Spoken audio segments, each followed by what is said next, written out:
मध्ये उभा राहा फक्त. फक्त मध्ये उभे राहतात. रामकृष्ण हरी रामकृष्ण हरी जय हरी विठ्ठल. रामकृष्ण हरी जय हरी विठ्ठल. जय हरी विठ्ठल. रामकृष्ण हरी जय हरी विठ्ठल. माऊली रामकृष्ण हरी जय हरी विठ्ठल. रामकृष्ण हरी जय हरी विठ्ठल. रामकृष्ण हरी जय हरी विठ्ठल.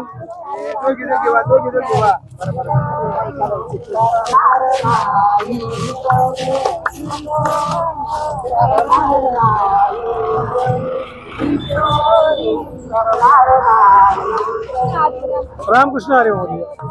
रामकृष्ण हरी जय हरी विठ्ठल. रामकृष्ण हरी जय हरी विठ्ठल. 2 मिनिट. रामकृष्ण हरी जय हरी विठ्ठल. रामकृष्ण हरी जय हरी विठ्ठल. रामकृष्ण हरी जय हरी विठ्ठल. 2 मिनिट थांबा फक्त.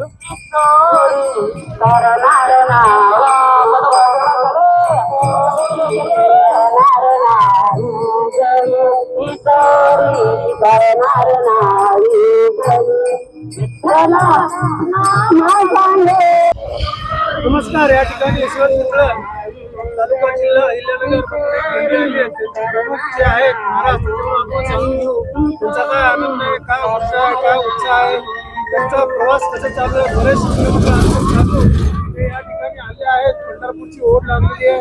आषाढी एकादशी जवळ आली आहे आणि थोड्याच दिवसामध्ये लवकरच पोहोचतील. रामकृष्ण हरी जय हरी विठ्ठल. बोला. रामकृष्ण हरी.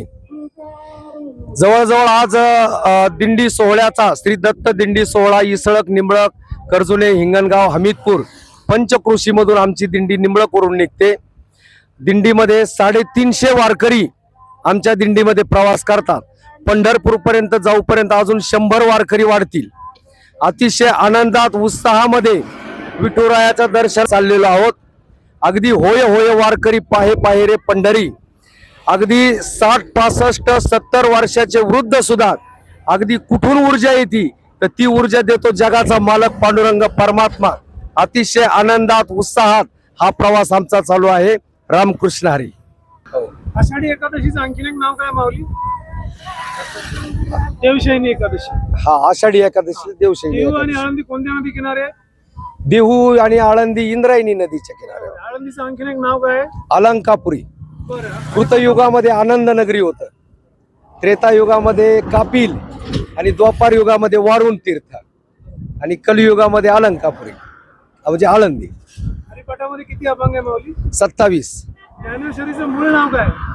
ज्ञानेश्वरीचं मूळ नाव म्हणजे भावार्थ दीपिका.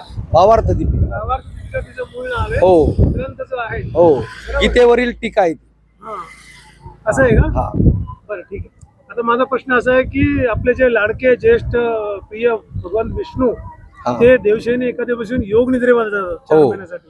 त्याला आपण चातुर्मास म्हणतो. चातुर्मास. त्या चातुर्मासामध्ये आपल्याकडे देवादिदेव महादेव येतात. श्रावणामध्ये ते सृष्टीचा सांभाळ करतात.